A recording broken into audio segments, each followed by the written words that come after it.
Alright, my name is Effiom Effiom.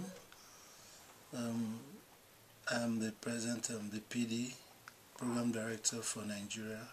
For me, it was like a missing link here because the biggest challenge Africa faces getting the desired development, no matter how good the intentions were, to the people.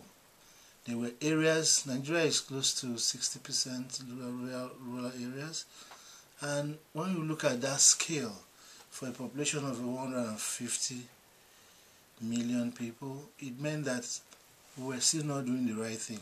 And so this was really my point of interest, because I have had situation. I remember I saw a lady once somewhere in Cross River State, and she walked with a limp. She had a bad limp, and I realized that, she gave birth at home.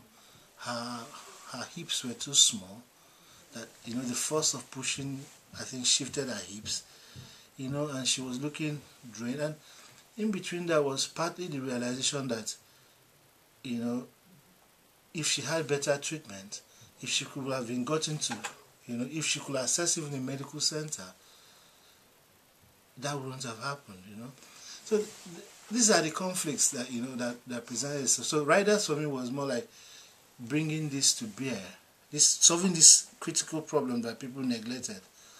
And that for me was where the passion and interest came from. And of course, when I started talking to the company, I also looked at, instead of just bringing aids, what about if we could get good financial models, good models, social models that still meant people, Africa, could be held, could contribute for what they get, not really taking free.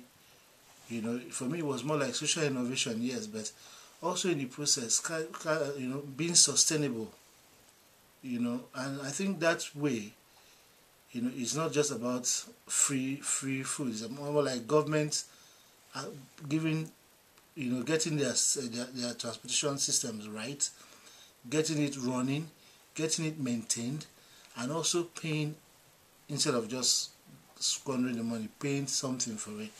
So we're going to look at this individual program. We're going to talk to the government. We're going to try and make them buy into this the Riders program. And I feel if we can really get them to understand what the needs are, what our services are, and the benefit it is to them, and we could run 2 to 5 to 10 successful models, it will catch on, because it's more like we'll have something to show for it. And it's obviously not going to be easy to change mindsets, really, and trying to get them to see the other benefits is going to be, but we're going to start, we're going to try, we're going to look at some of these states.